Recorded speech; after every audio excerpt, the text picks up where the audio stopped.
Namun kalau cukup sampai di kriteria yang pertama ini saja, ternyata masih berpotensi untuk rugi jamaah sekalian. Sampai dia melakukan wa'amilus shalihat, sampai dia melakukan amal saleh. Nah, ini jangan sampai menimpa kita.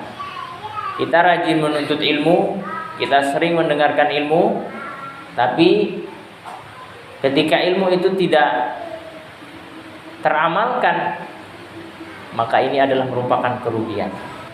Jamaah sekalian rahimani wa rahimakumullah.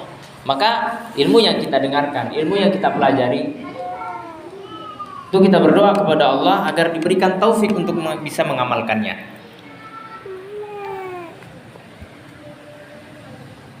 Namun ketika sampai ilmu pada diri kita, kemudian kita sudah berusaha untuk mengamalkannya dalam kehidupan kita secara pribadi, apakah ini sudah membuat kita terbebas dari kerugian? Ternyata tidak. Masih saja seseorang berpotensi untuk rugi dalam kehidupan ini, baik di dunia maupun di akhirat, sampai dia melakukan kriteria yang berikutnya, watawasau bil haq.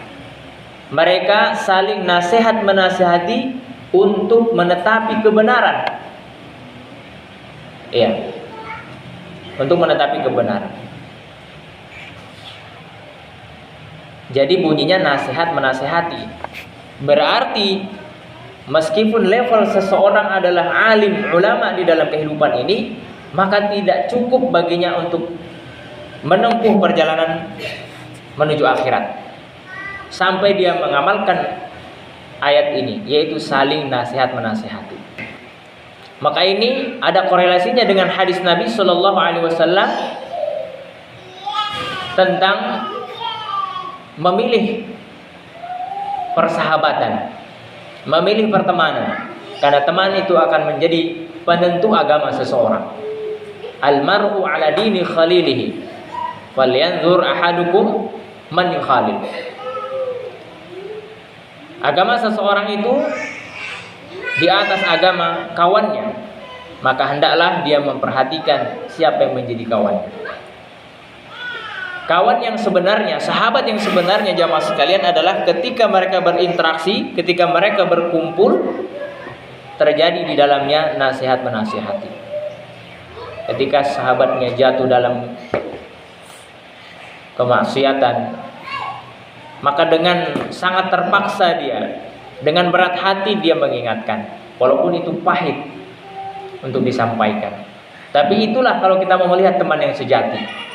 Tapi kalau ada teman di antara kita, kita melakukan maksiat, na'udzubillah, bukan kita ya, ada yang melakukan maksiat, lalu dibiarkan saja, maka sesungguhnya dia bukanlah teman yang sejati menurut kacamata Islam. Ya, karena teman yang sejati itu dia selalu ada di sisi kita, baik dalam keadaan kita sedang bahagia ataupun dalam keadaan kita sedang sedih, baik dalam keadaan kita sedang taat kepada Allah ataupun dalam keadaan sedang futur. Nauzubillah min dzalik. Oke, jadi nasihat menasihat ini jangan sampai lepas dalam kehidupan kita. Kalau ini sempat hilang dalam perkumpulan kita, dalam persahabatan kita, maka ini sudah tidak ada artinya lagi pertemanan. Jadi watawasau bil haqqi. Lalu apakah 3 kriteria ini sudah cukup untuk membuat seseorang terbebas dari kerugian? Ternyata belum. Sampai dia mengamalkan ayat yang terakhir, watawasau bis sabr. Mereka saling nasihat menasihati untuk menetapi kesabaran. Iya. Karena ini adalah kuncinya. Melakukan ketaatan kepada Allah Subhanahu wa taala sangat membutuhkan kesabaran.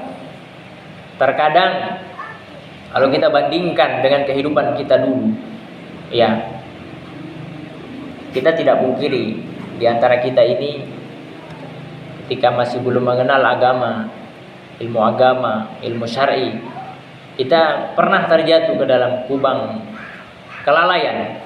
Ya. Pada saat itu mungkin perbuatan dosa menjadi hal yang biasa. Dan dalam kehidupan sehari-hari seolah berjalan baik-baik saja. Semuanya dianggap happy-happy saja.